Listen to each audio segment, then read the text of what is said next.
This is CRN3226A. It's very industrial theme. If your cafeteria is in industrial theme, this machine is very preferable to you.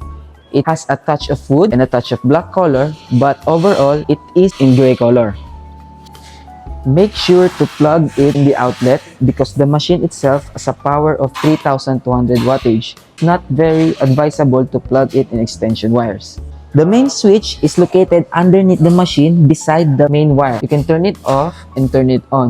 The drainage function has two components, the inlet hose and the outlet hose. First is to connect the white hose to the inlet pipe of the machine. You just need to push it hard so the hose itself will be locked.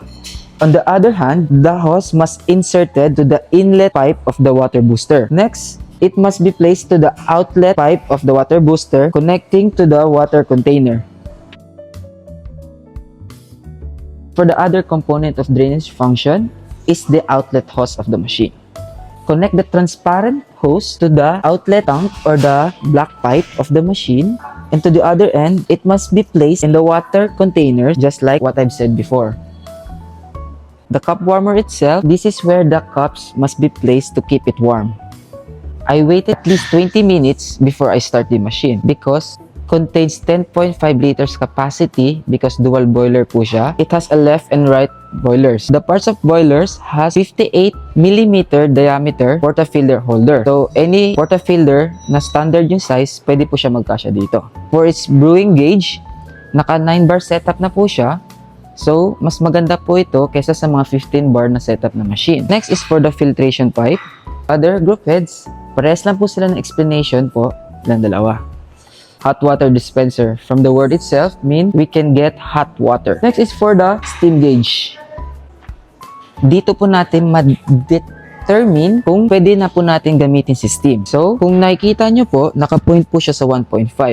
Meaning po nun, pwede na po gamitin natin si steam po. Next is for the dual LCD display. What is LCD display? This is where you can determine the temperature of the machine itself. You can adjust it kung ano pong gustong desired na temperature and for pre-infusion itself. So, how can we adjust it? You must press and hold the plus button for your desired temperature. So, sa left group head, iset po natin siya 92 degrees. Pag nag-stop na po yung blinking niya, meaning po no, nakakalibrate na po siya sa 92 degrees. Sa kabila naman po, try po natin, iset po siya sa mas mababang degrees. Set po natin siya ng 85. So, pag natapos po ng blinking, meaning po nun is nakakalibrate na po siya sa 85 degrees. Next is for pre-infusion. For pre-infusion, you just press and hold the negative sign. Tapos, ganun din po, plus, ito po yung for upper, and ito po yung for lower. I-set po natin itong isa sa 2. Tapos, yung kabila naman po is sa 4. Pag natapos na po siya mag-blink yung dalawa, meaning po nun is nakaset na po sila sa mga desired infusion po na numbers. Manual control, left and right side. Sa nakaganito pong state, meaning po naka-off po si machine. But when you push it backward, nag-i-spin po siya in a stable way. Pinull off po natin itong lever sa onwards. Pwede nyo po i-adjust yung temperature kung gaano po kalakas o gaano po kahina yung gusto nyo pong steam. Ganon din po yung explanation sa kabila. Sa steaming 1 naman po, naka 360 degrees na design na po siya. So, kung saan nyo po gusto o saan po kayo comfortable mag-milk frother, pwede po siya doon. Steam tip naman po niya, may 4 holes po tayo. So, meaning po nun, may great power po para sa steaming po. Make sure lang po na hindi nyo po hawakan to kasi napakainit po nito. Kaya po tayo may steam holder po na rubber. So moving forward, as you can see, there are 7 buttons. These are for left group head. This is for the right group head. The middle button is for the hot water if you want to get Americano or hot water itself. Moving on, we go to manual button. Just press it and pull the lever down.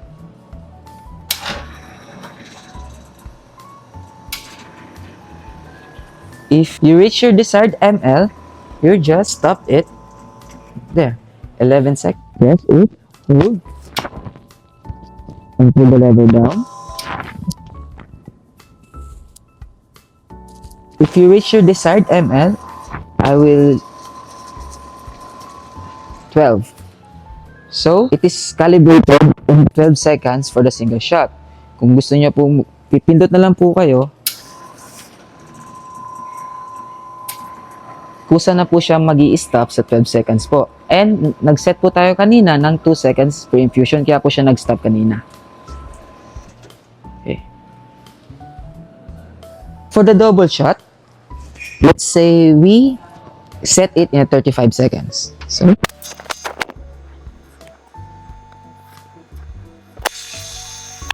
dulan po natin yung button, tapos itaas po yung lever.